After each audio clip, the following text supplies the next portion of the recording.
I want to give all honors and glories and praises to Yahweh, Bahashem, Yahweh Shai, Bahashem, Mahabakwadash, Yahweh, which is the one true name of the Heavenly Father, Yahweh Shai, who the world ignorantly calls Jesus Christ, but his one true name is Yahweh Shai, Bahashem, meaning coming in the name, Ba means coming in, Ha means the, Shah means name, Rakah meaning spirit, Kwadash meaning holy. Double honors to Yahweh, Bahashem, Yahweh Shai, and double honors to the elders and the apostles and bishops at Great Millstone who will well and teach well, because those are the men who I've learned this truth from through the spirit and power of Yahweh Bahashem Yahweh Shai. Peace, blessings, salutations to the hopeful elect, and shalom to you sincere brothers that are scattered abroad, pushing forth this word in truth and sincerity. And shalom to you sincere sisters that's listening in silence, as the scriptures command you to do so. I am the brother Mashiach Irazakah, and pretty much in this lesson, we're going to go into Daniel, the 7th chapter, and we're going to break down from verse 1 all the way to verse 9, okay? Because in this lesson, it's going to be kind of long, because we're going to get some secular history in this breakdown, and we're going to be going into the scriptures. And it's good to go back over these precepts of Daniel 7. It's been a while since I did Daniel 7, so we're going to go back over Daniel 7 again, okay? But this time in this lesson, usually I just go into the scriptures. This time in this lesson, we're going to use secular history also in this lesson, so it's going to be pretty long. So, put fasten your seatbelts. This is going to be a long lesson, okay? So, Lord willing, through the Spirit, it don't be long, but it might be long, okay? So Daniel 7, pretty much goes into the empires, okay, the captivities that the Israelites went through. Okay, you had the Assyrian Empire, you had the Babylonian Empire, you had the Medo-Persian Empire, and you had the Greek Empire and the Roman Empire. But you also had the captivities of the Israelites in the book of Judges. You had the Moab captivity, right? You had the other captivities as well in the book of Judges. I can't think of them right now, but you had also the captivities in the book of Judges. We did eight years of each heathen nation due to not keeping the commandments of the Lord. So every 8 years we went into captivity. And then there was one, I'm trying to think, I'm not sure if it's the Moab captivity. It might be the captivity after the Moab captivity in the book of Judges. They did 20 years of being in captivity. When you go in the book of Judges, I think it's the 2nd chapter or it's the 3rd chapter, but they did 20 years of captivity. So these are the curses, of us rebelling against the Lord. Okay, but this is pretty much going into the empires in this lesson, and Lord willing, this lesson is edifying. So let's get to it. This is Daniel 7, and we're going to start at verse 1. It says, Lord willing, this lesson is edifying. It says, in the first year of Belshazzar, king of Babylon.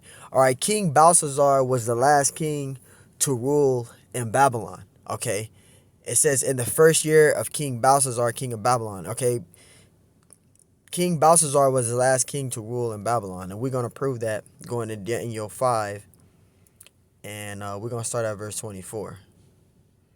Okay, Daniel 5 and 24, it says, then was the part of the land sent from him. It says, and this writing was written, and this is the writing that was written. It says, Mene, Tekel, Upharsin. Verse 26, it says, this is the interpretation of the king of Mene. It says, the Most High have numbered thy kingdom and finished it. Tekel, it says, thou art weighed in the balances and art found from wanting. Verse 28, it says, Paris, thy kingdom is divided and given to the Medes and the Persians, right? Because the Medes took down Babylon, okay, which we're going to get to in a minute, okay? So the Babylonians, they fell to the Medes, and you had Darius the Mede. He killed King Belshazzar. He slayed King Belshazzar, and that was the beginning of the rising of the Mede Empire. But then you had the Persians that came after, and we're going to talk about the Medes and Persians later in this lesson. Continuing, it says 29, it says, then commanded Belshazzar, and they clothed Daniel with scarlet and put a chain of gold about his neck and made a proclamation concerning him that he should be the third ruler of the kingdom. Verse 30, it says, in that night was Belshazzar, king of the Chaldeans, slain. You see that? He was slain by who? Darius the Mede. It says, in that night was Belshazzar, the king of the Chaldeans, slain. Verse 31. And it says, and Darius the Median took the kingdom, being about 62 years old. So he was about 32 years old when he killed King Belshazzar. Okay. So getting back to this, King Belshazzar was the last king to rule in Babylon. All right. It says Daniel had a dream and visions of his head upon his bed. And it said, then he wrote the dream and told the sum of the matters. And that's pretty much as an example what brothers do in the truth. They have visions and dreams. You know, they have dreams and visions and do a testimony of it and talk about it and tell brothers the dream that they had. It's the same thing what Daniel the prophet was having here. He was, having a dream, and he was, summing up the matter of that dream, of that vision. Okay. Verse 2, and it says, Daniel spake and said, I saw in my vision by night, and behold, the four winds of heaven strove upon the great sea. And that great sea, that's referring to the Mediterranean Sea. That's what that's talking about. The Mediterranean Sea. Okay, the Mediterranean Sea is near Israel. Okay, it's on the coast of Israel, of Gaza. What's the other city I was thinking about? Gaza. Let me just show you on the map. Okay, let me show you on the map. All right.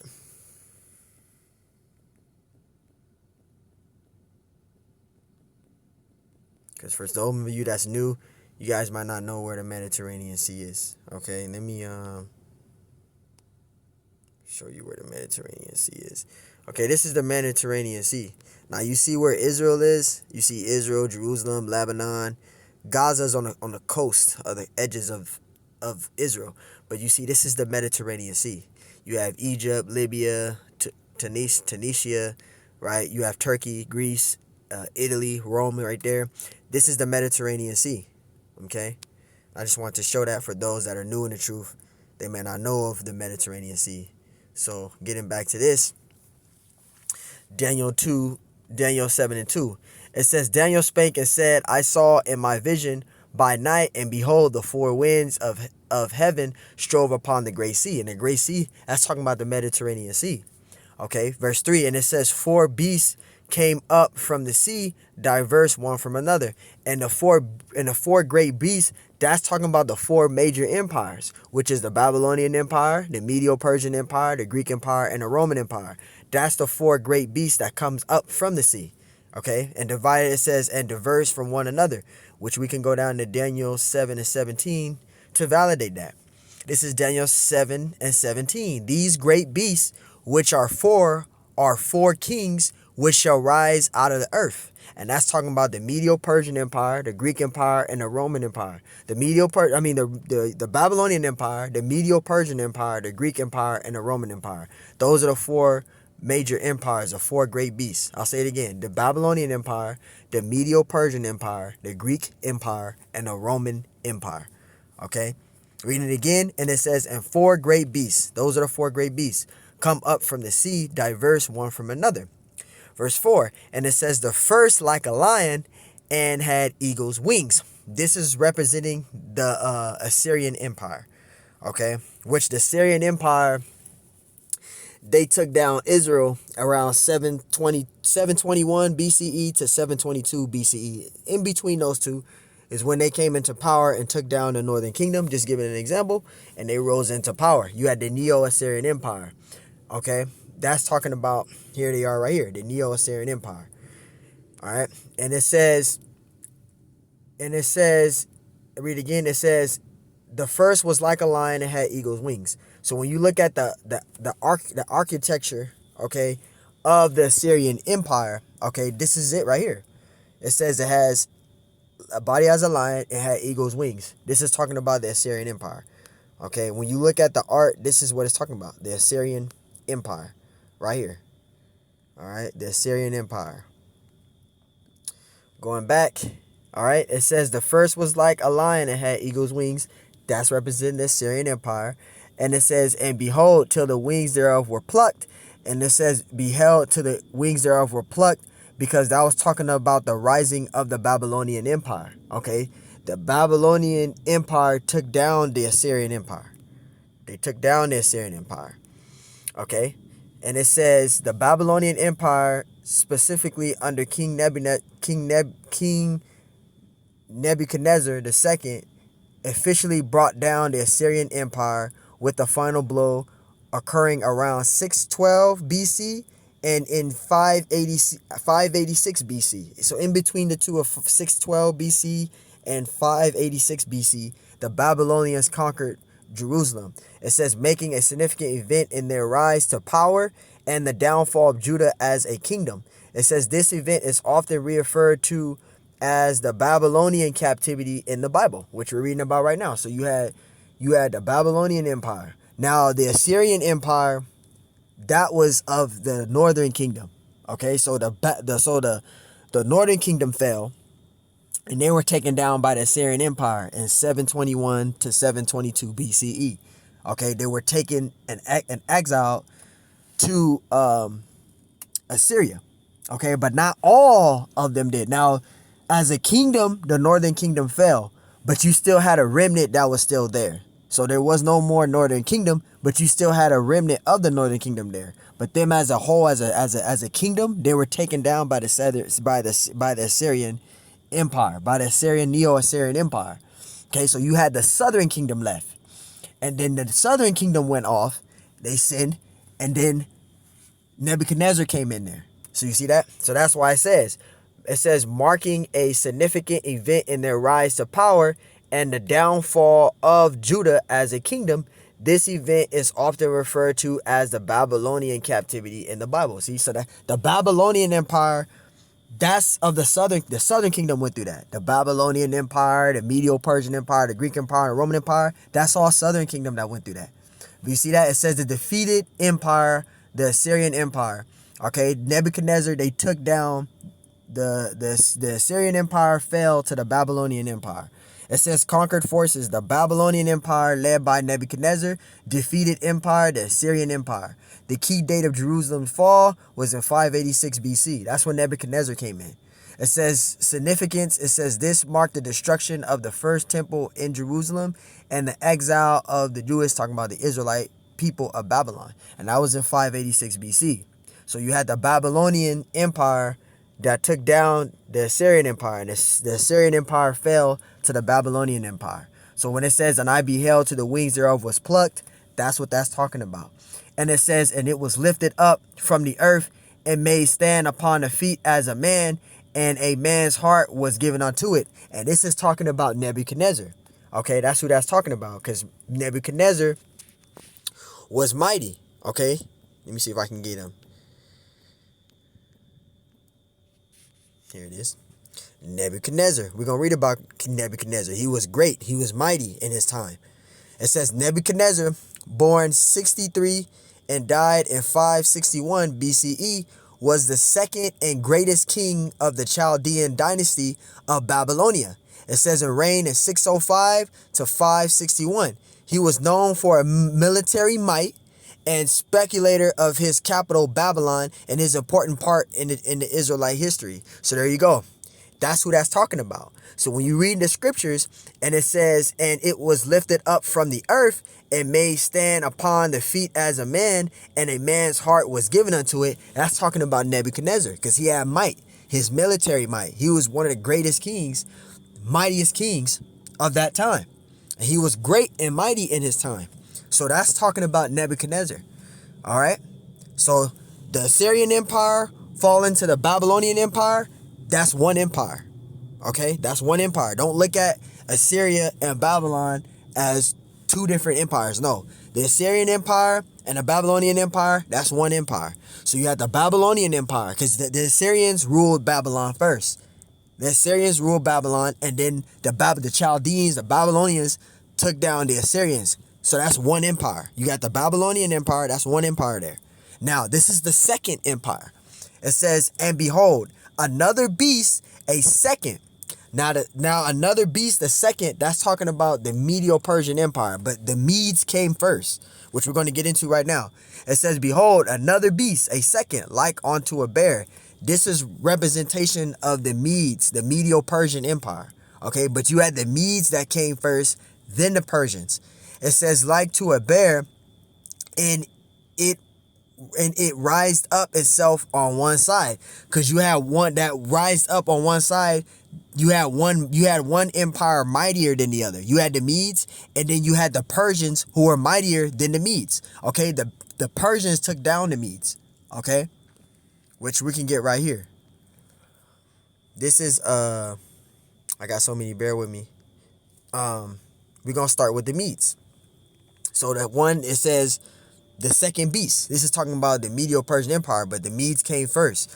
It says, when did the Medes destroy Babylon? 539 BC. It says the ransacked of its capital of Nineveh in 612 BC.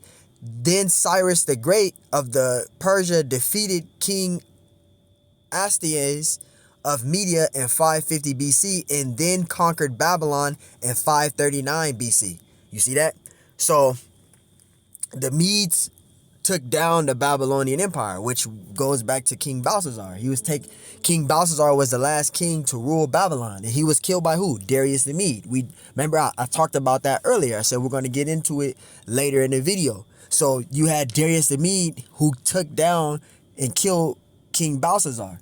Okay, so you had the Medes that came, all right, and it says, reading it going back, and it says, and behold, another beast, and a second like to it, a bear, right? Which that's talking about the Medo-Persian Empire, and it was raised up on one side. So you had the Medes, and then you had the Persians, right? Raised up on one side. The Persians were mightier than the Medes. Okay, the Persians were mightier than the Medes. You had the Medes, right, and then you had the Persians, which are going to go right here. It says the Persian Empire under the leadership of Cyrus the Great conquered the Median Empire around 550. You see that? And it says Cyrus the Great united the Persian tribes and defeated the Medes, effectively establishing the Persian Empire by conquering the Median territory. You see that? Leader Cyrus the Great, date 550 BC, conquered Median Empire, and they became what? The Medo-Persian Empire. They became the Medo-Persian Empire. Okay? That's how they became the Medo-Persian Empire. The Persians were mightier than the Medes. Okay? The Persians were mightier than the Medes. Okay? So, the Medes, they're actually Japheth. All right? They're actually Japhites, which they go back to Madai. And you had the Persians, they actually go back to Elam, which is Shem. Okay? So, you had the Japhites, who are the Medes, right, which go back to Madai, and then you had the Persians, which they go back to Shem, which is Elam. Okay, so you can look that up too. All right, you can look that up too. The Persians go back to Elam, all right, which they come from the line of Shem, and you have the Medes, they go back to the line of Japheth, which is Madai. All right, just to add to it, extra bonus of knowledge in there, right? And it says, going back to the top, it says, and behold, another beast, and a second like to a bear, right? And it was raised up on one side, right? So you had the Medes, and then you had the Persians. And it says that it had 3 ribs in the mouth of it. And it says in the 3 ribs in the mouth of it. And the 3 ribs in the mouth of it is talking about the areas that they conquered. All right, which they went northward, southward, and westward. I can't remember the cities the first 3 cities that they conquered.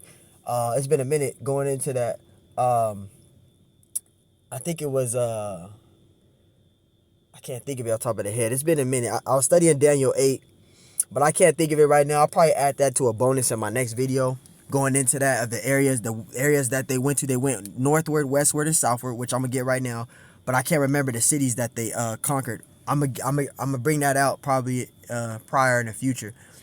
I got to go back into that. But they went northward, westward, and southward, and I want to prove that. Daniel 8. And we're going to start at verse 3.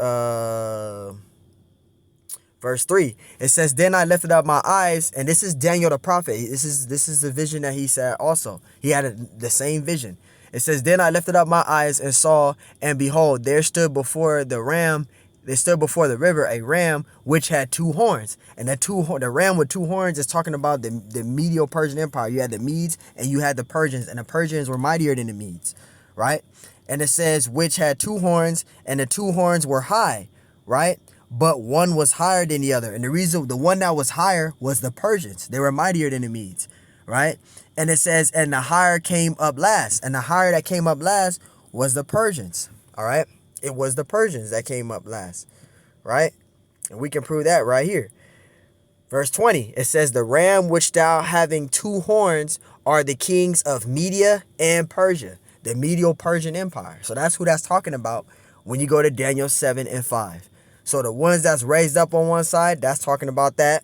And let's continue, because we're going to prove that they went, the areas that they went to, right? They went northward, they went westward, they went northward, westward, and southward, right? Let's get it. They went westward, northward, and southward. Let's get it, bro. Continue. It says, then I lifted up my eyes, and I saw, and behold, there stood before the ram which had two horns, which that's the Medes and the Persians. That's what that's talking about, the Medo-Persian Empire. And the two horns were high, but one was higher than the other, right? And the higher came up last, which is the Persians. Verse 4, and it says, I saw the ram pushing westward, right, northward, and southward, all right? And those are the areas that they conquered. That's talking about the areas that they went and the areas that they conquered. And they conquered these three cities. I can't remember them off the top of the head, but I'm gonna go into this lesson of Daniel 8 in the future so I can get that out. But I studied it, and this is why it's good to keep going back over this. Continuing. And it says, I saw the ram pushing westward, northward, and southward, so that no beast might stand before him, neither was there any that could deliver out of my hand, but he did according to his will and became great. Okay, this is talking about the Medo-Persian Empire. So that's who that Medo-Persian Empire is talking about. So when it talks about, and it had three ribs in the mouth of it, between the teeth of it, that's what it's talking about. It's talking about the areas that they went. The three ribs is referring to the three locations that they went. They went northward, southward, and westward. And those areas that they went, they conquered those three areas, which was those three cities. Okay, I gotta go back and get that information now. I'll probably do it in the future, Lord willing. But get into this, continuing on. Verse 5, and it says, and they said thus unto it, arise, devour much flesh, because they were mighty. The Medes were mighty, but the Persians was mightier. That's why it said it was higher. The horn was higher on one side, because the Medes were dominant. They were mighty in that time. Very mighty. All right.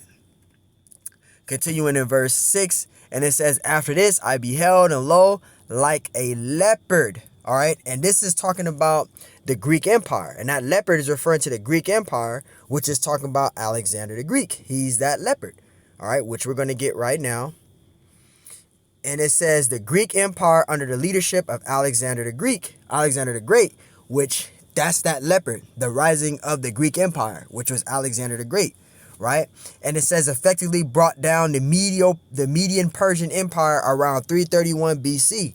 This is when the Greek Empire came up the rise of the Babylonian, came up the rising of the Greek Empire, Salakia, and the Medo-Persian Empire fell to the Greek Empire in 331 BCE. It says with the battle of Gargamella, it says marking the end of the Achaemenid Persian dynasty. All right, and you can look up the Achaemenid Persian dynasty too. That goes into, we were talking about the Persians of their might and all that stuff, etc. Right? And it says this event is considered the fall of the Persian Empire to the Greeks. You see that? So now the Greek Empire rose up. And this is during the time of Alexander the Greek. All right? And that's what this is talking about. That leopard is referring to the rising of the Greek Empire. Also, that leopard is referring to Alexander the Great, Alexander the Greek. Right? It says, which had upon the back of it 4 wings of the fowl, and the beast had also 4 heads. Now, when it says which had upon the back of it 4 wings of the fowl, it says the beast had also 4 heads. This is talking about the 4 generals of Alexander the Greek, which is Ptolemy, Cassador, Seleucus, and Lysimachus, which we're going to get right now. So we're going to start with Ptolemy. All right, it says the general Ptolemy associated with Alexander the Great is Ptolemy First Soter, which he ruled Egypt all the way to Alexandria. So Alexandria all the way to Egypt was where Ptolemy ruled. That's where Ptolemy ruled. All right, he ruled from Egypt all the way to Alexandria. Okay, which you can look up. You know, I don't want to make this lesson long. It says the general Ptolemy associated with Alexander the Great is Ptolemy the First Soter, a Macedonian general who served under Alexander and later became the ruler of Egypt, founding the Ptolemaic dynasty after Alexander's death. You see that? So you have Ptolemy, Cassander, Seleucus, and Lysimachus. All right. It says King points about Ptolemy the First, Soter. It says he was a trusted companion and advisor to Alexander the Great. It says ruler of Egypt. It says following Alexander's death, Ptolemy took control of Egypt and became its pharaoh. Right? It says the dynasty he established ruled. The dynasty he established ruled Egypt for centuries, including the famous Cleopatra VII. It says meaning savior in Greek, a title earned due to his military achievements. All right, so this is the first general, which I'm just going by alphabetical order. This is the general we're going into, one of Alexander. Now, Alexander the Greek had many prominent generals, but the scriptures only mention the main four. So Alexander had many prominent generals. He even had Antigonus, right? But with the Bible, the scriptures only talk about 4. So we're going into the 4 that's in the Bible. So you had Ptolemy, that was one. Now we're going to go to Cassander. All right, Cassander.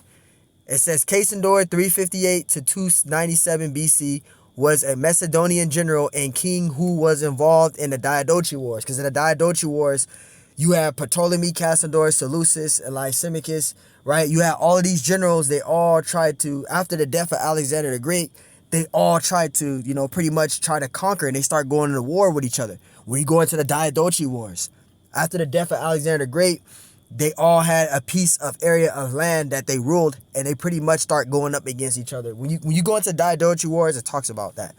It says Cassander. It says 358 to 297 BC was a Macedonian general and king who was involved in the Diadochi Wars after the death of Alexander the Great. It says Cassander was the son of Antipater, a successful strategist for Alexander the Great. It says Cassander was originally from the Macedonian city and a Peluria, and was a contemporary of Archistole, if I'm saying it right. It says Cassander ruled Macedonia from 305 to 297 BC. He seized power by having Alexander's son and their heir fourth murdered. All right. It says during his reign, he focused on strengthening the northern borders and economic development and founding or restoring cities. Right? Wars. It says Cassander was involved in the Diadochi Wars and series of conflicts between Macedonia generals over the remnants of Alexander's empire. It says he fought against Antigonus, right? The first, and Menelaus, if I'm saying it right, the ruler of Phrygia, and later joined forces with Ptolemy and Seleucus and Lysimachus to oppose him. See that? Ptolemy, Cassander, Seleucus, and Lysimachus, right? And it says to oppose him, it says Cassander secured control of Macedonia after the defeat of Antigonus, because they took down, Antigonus had the biggest land. So you had Cassander, Ptolemy, Seleucus, and Lysimachus, and Cassander, they took down Antigonus, right? And it says Cassander secured control of Macedonia after the defeat of Antigonus at the Battle of Ephesus in 301. And you can read that because it talks about them taking down Antigonus, right? And it says Cassander's ruthlessness in dealing with of political enemies, it says, complicates the assessments of his rule. So there you go. We went into Ptolemy. We went into Cassander. Now we're about to go into Seleucus. All right. Seleucus, the first indicator. I told you this lesson is going to be long, but we need to bring this out. It's good to go into the scriptures, but it's also good to go into the secular history. It says Seleucus, the first Nicator. It says Seleucus, the victorious, born 358 BC to 281 BC, right, was a Macedonian Greek general officer and successor of Alexander the Great, who went on to found the infamous Seleucid Empire. And during the Seleucid Empire, that's when the Israelites became Hellenized. Because during the Seleucid rule, you had Antiochus the first, Antiochus the second, Antiochus the third, Antiochus the fourth Epiphanes. That's a whole nother lesson to go into. But this is when the Israelites were coming into the Hellenization period. This is when you start going into the New Testament and they start talking about to the Jews first and also to the Greek. That Greek there is talking about Israelite foreigners. This is when the time of the Israelites became Hellenized. That's a whole nother subject, but I just wanted to bring that up. During the Seleucid Empire, you had Antiochus the first, the second, the third, and the fourth Epiphanes. All right. Continuing. It says, led by the Seleucid dynasty, right? Initially a second player in the power struggles following Alexander's death, Seleucus rose to become the total ruler of Asia Minor, Syria, Mesopotamia, and the Iranian Plateau, assuming the title of Blasius, king. The Seleucid Empire was one of the major powers of the Hellenistic world until it was overcome by the Roman public and the Parthian Empire in the late 2nd and early 1st century BC. And there you go. Seleucus. Here he is right here. He reigned. He reigned from 305 to September 281. And Salakia, I said born, but I meant to say ruled. He ruled in 358 BC to 281 BC. Okay? That's Seleucus. Now we're going to go to Lysimachus. It says Lysimachus ruled 360 BC to 281 BC, was a Thracian, right, officer and successor of Alexander the Greek, who in 306 BC became king of Thrace, Asia Minor, and Macedon. You see that? And he reigned from 306 to 281 BC. All right? So there you go. He was during the time of the Diadochi Wars. So there you go. Salakia for the long secular history, but we had to get that in there. Now going back, we were at Daniel 7, and then we're going to also go to, I want to go to 2nd Esdras and go to the first chapter. This is Daniel 7 and 6. It says, and after this I beheld, and lo, another like a leopard, which is talking about the Greek Empire, the rising of the Greek Empire, and that leopard is also talking about Alexander the Greek, Alexander the Great. It says, which had upon the back of it 4 wings of the fowl. The beast had also 4 heads, which this is talking about, again, the generals of Alexander the Greek, which we just read, right? And it says, and dominion was given into it. Now we're going to go into 1 Maccabees really quick. And we're going to go into that. That's all we got to read to sum it up. And then we're going to go into that 4th beast. Right? And bear with me. Salakia, brothers.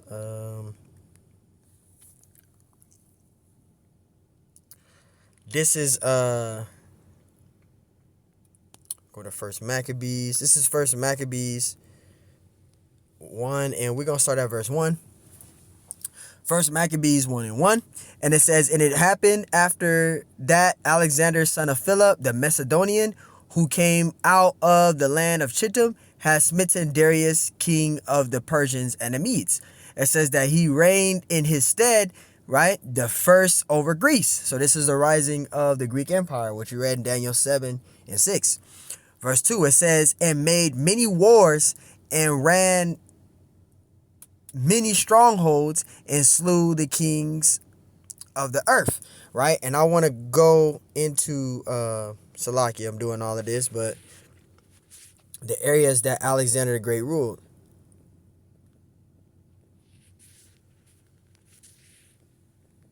So you can see the areas that he ruled, right?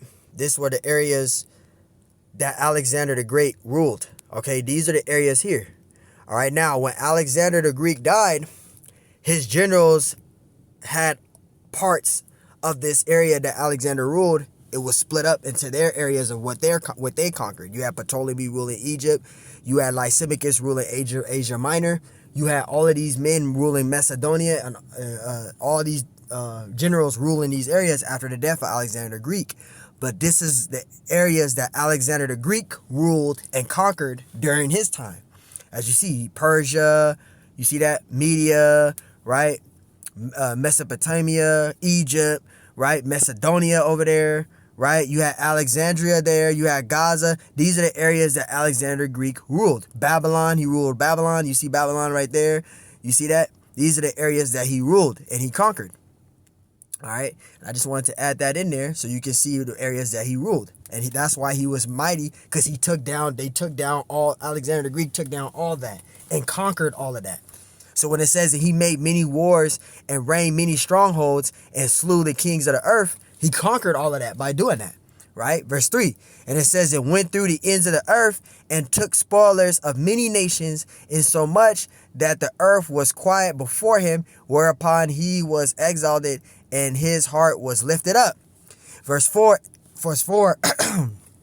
and he gathered a mighty strong host and ruled over countries, which we showed you. We showed you his areas that he ruled. These are the areas that he ruled. Showing you again. He conquered a lot. He ruled in his might. He was mighty too. It says that he gathered a mighty strong host and ruled over countries and nations and kings who became tributaries unto him. Right? Because he conquered all of that. And it says, and after these things he fell sick and perceived that he should die. Verse 6, wherefore he called his servants, such as were honored and had been brought up with him from his youth, and parted his kingdom among them while he was yet alive, right? So they conquered. When Alexander Greek died, his generals had each piece of conquering of that land that Alexander the Greek had. His generals took it over. That's when the Diadochi Wars came in, and they all started trying to kill each other, fighting for the land. Verse 7, it says, so Alexander reigned 12 years, and he died. So there you go. That's what led to those generals of the Diadochi Wars, right? You had the Diadochi Wars. That's a whole nother topic to go into. But that's who that's talking about there. That's talking about the Greek Empire, all right? Verse 7, it says, after this, I saw in the night visions, right? This is Daniel having visions. And behold, a fourth beast, right? Dreadful and terrible, right? And it says strong and exceedingly, right? And that fourth beast, that's talking about the Roman Empire, right? Now it's the rising of the Roman Empire, right? Now it's the rising of the Roman Empire. And we're going to go, let me see. Did I get that? I thought I did get it. Here it is. The Roman Empire effectively conquered the Greek city-states and brought an end to the Greek Empire in 146 BC with the sacking of the Scyth by the Roman forces, marking the start of Roman Greece. You see that? It says the Battle of Corinth. It says this battle, which resulted in the destruction of Corinth, is considered a pivotal moment in the Roman conquest of Greece. The Macedonian conquest prior to the fall of Corinth, the Romans had already conquered Macedonia in 168 BC. It says Roman influence on Greek culture. Although the political power shifted to Rome, Greek culture continued to significantly influence Roman society. So there you go. In 146 BC, the Greek Polyneutia fell to the Roman Republic during the Battle of Corinth in 146 BC, when Macedonia became a Roman province. So there you go.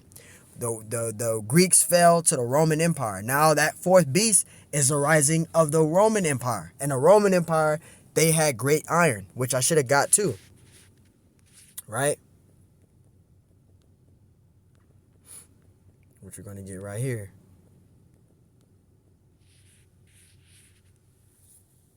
Right? Which we can show you, because it goes into that. Let me see.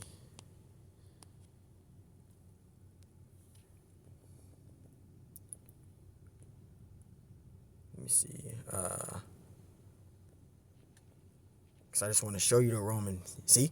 They had great iron. You see that? Roman had great iron. The Romans, they had great iron. They had that iron might. You see that? They were of that iron. The Roman Empire. You see that? So that's that fourth beast. They had the shield. The helmet was all of iron. The iron might. You see that? There they are, the Roman Empire. They had that great iron might. Just wanted to show you. Now going back. Verse 7, it says, after this I saw in the night visions, and behold, a fourth beast, dreadful and terrible, and strong exceedingly, and it had great iron teeth, which is talking about their iron might. They had great iron, right? They had great iron. And it says, it devoured and brake in pieces, and it stamped the residue with the feet of it, and it was diverse from all the beasts that were before it. They were mightier than them. They were great. They had great iron and great might. And it says it had 10 horns. Verse 8, and I considered the horns, and behold, there came, all right, it says that there came up another little horn. Now, the Roman Empire fell, right? Ancient Rome fell, but Rome was rebuilt again, which when we go to, because I want to show y'all something, actually. Because Rome fell and Rome was rebuilt again. Now, during the Roman Empire, you had Julius, Augustus, Tiberius, Caligula, Nero, and Titus during the time of the Roman Empire, right? That's that dragon too, right? Which I should have got out too, which I'm going to get in Daniel 8, I believe. Is it? Let me see. That talks about the Greek. Talks about the dragon, and I believe, if not, then I'll get it out. I'll get it out in my next video. I thought it was in here. Maybe that's in Revelation though. Thinking about Revelation, because this is talking about Greece. I should have read this too. The goat is talking about Greece. Yeah, I'll get back to that. I'm thinking about Revelation probably when I'm thinking about the dragon.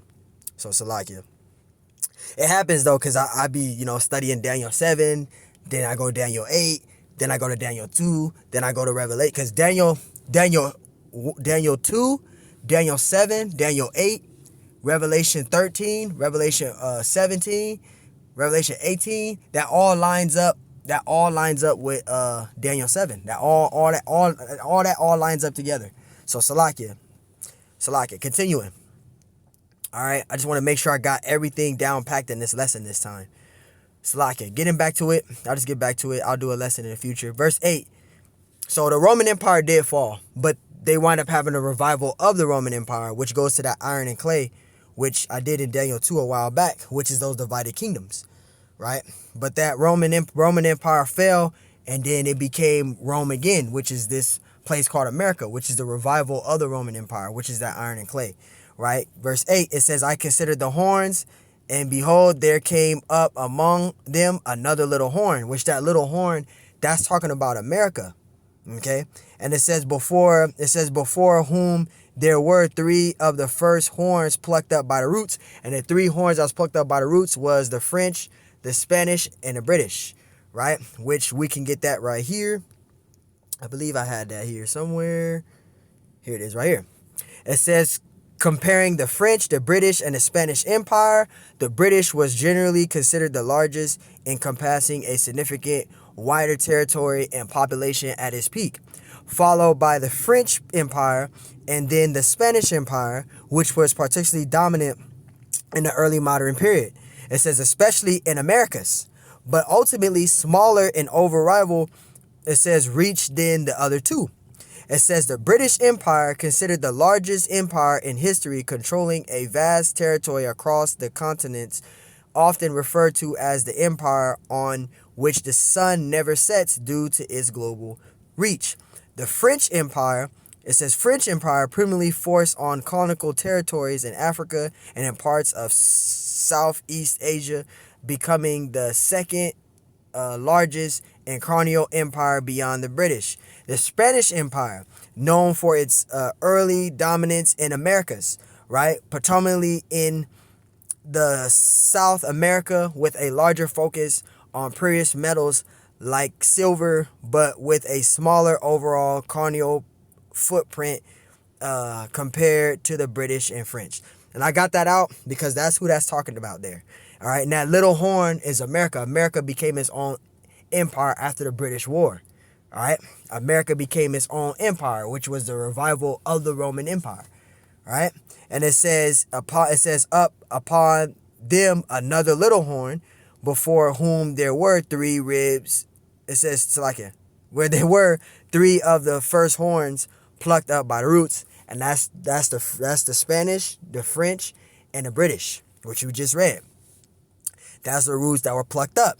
And it says, behold, in its horn were eyes like the eyes of man, and a mouth speaking great words, great things. And that's America today, because America believes that they're just invincible and they can't be taken down, and they brag about their military might. But the Lord is going to wind up coming back to take them down anyway. That's mentioned in the scriptures, where the Lord is going to destroy Esau's rulership, because this is the last empire that we're in. This is the Roman Empire, the revival of the Roman Empire, which is that scarlet covered beast, which goes to Revelation, the 7th chapter. Right? And let me get that out. This is a bonus, this is a bonus, I'll just add this in there, Revelation 17:3. I'll just add this in there, because this is the revival of the Roman Empire, right? Revelation 17:3, it says, so he carried me away in the spirit into the wilderness, and I saw, and this is John the Revelator. This is the vision that he saw. He says, so he carried me away, St. John the Revelator. He was on the island of Patmos when he had these visions. Verse 3, it says, so he carried me away in the spirit into the wilderness, carried me in the spirit into the wilderness, and I saw a woman sit upon a scarlet covered beast. Now this scarlet covered beast, that's talking about the NATO, right? Which the NATO is the North Atlantic Treaty Organization, which was known back then as the EEC, the European Economic Community, funded in 1949, right? They're the EU, the European Union, all right? They're the EU, the NATO, the EU, the EU, all right? The European Union. That's the scarlet covered beast. That's the Roman Empire today. All right. It says full of names and blasphemy, having 7 heads and 10 horns. And the 7 heads, that's talking about the 7 rulerships of the Edomites. All right. Which is the Greeks, the Greeks, the British, Germania Minor, the French, the Spanish, the Romans, and Germania Major. Those are the 7 heads. And it talks about the 10 horns. The 10 horns is representing the 10 European nations, which was West Germany, is France, West Germany. I think it was West Germany, Italy, Belgium, Netherlands, Luxembourg, Denmark, Greece, Ireland, and England. Those are the 10 horns. All right. And I just wanted to bring that out. That's who that's talking about there. That little horn. That's America. All right. That little horn there. And I just wanted to add that there. Going back to Daniel 7. Let's go back to Daniel 7 and wrap this up. Had this long enough. Daniel 7. And we're continuing at verse 8. Right. Speaking great words. So there you go. All right, that little horn there, that's talking about America. And the 3 horns plucked up by the roots, that's talking about the Spanish, the French, and the British that was plucked up by the roots, right? And then I added that in there to prove that that's the Roman Empire today, which is that little horn, which is America, all right? This is Daniel 7 and 9. We wrap it up with Daniel 7 and 9. It says, and I beheld to the thrones, I beheld to the thrones were cast down, and the Ancient of Days did sit. Now, the Ancient of Days did sit because the Heavenly Father, he's going to send back his only begotten Son. And this is when Yahweh Shai is going to come back, and he's going to take down this place called America, and he's going to set his kingdom on the earth. And the earth is going to be in total righteousness. The kingdom of heaven is going to be established on the earth. You can read that in I'm studying Revelation 21 right now. When you go into Revelation 21 and 1, it talks about that new heaven and that new earth, and that old heaven passed away, because that word heaven there, it goes into the Greek word of I think it's Arrhenius, right? Which goes into power there. It means a power, a position of power. Okay. So right now you got Esau, Edom. We're in a modern day Roman Empire, and this is his heaven, which is his power. But his rulership is going to be taken down. And the Lord Yahweh Shai, when he comes back, he's going to establish his kingdom on the earth, which the kingdom of heaven is going to be established on the earth. But first, this place called America, which is Babylon the Great, which is modern day Rome, modern day Egypt, it has to be destroyed. So this kingdom is going to be taken down by the Lord Yahweh Shai. That's why the Ancient of Days did sit, because the Lord, the Heavenly Father, he's going to send his son back on the earth to destroy this Roman Empire. This Roman Empire is going to be destroyed.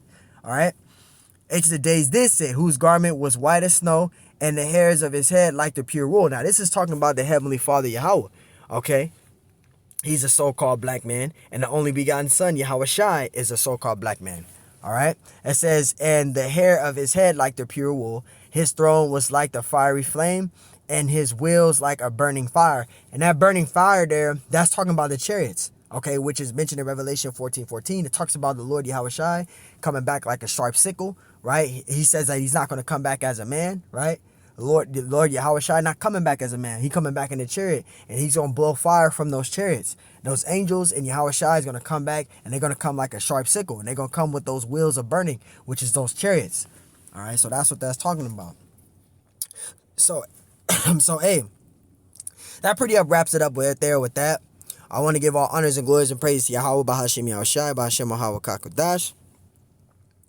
All praise to Yahweh Bahashim Yahweh Shai. Double honors to the elders and the apostles and bishops of Great Millstone, who will well and teach well. Peace, blessings, salutations to the hopeful elect, and shalom to you sincere brothers that are scattered abroad, pushing forth this word in truth and sincerity. I am the brother Mashiach Harazakah, and Lord willing, this lesson was edifying. Salakia for the long video. I tried to make it as short as I could, because I could have went more into more stuff, but it would have been longer. But Lord willing, this lesson is edifying. Till next time I say, shalom.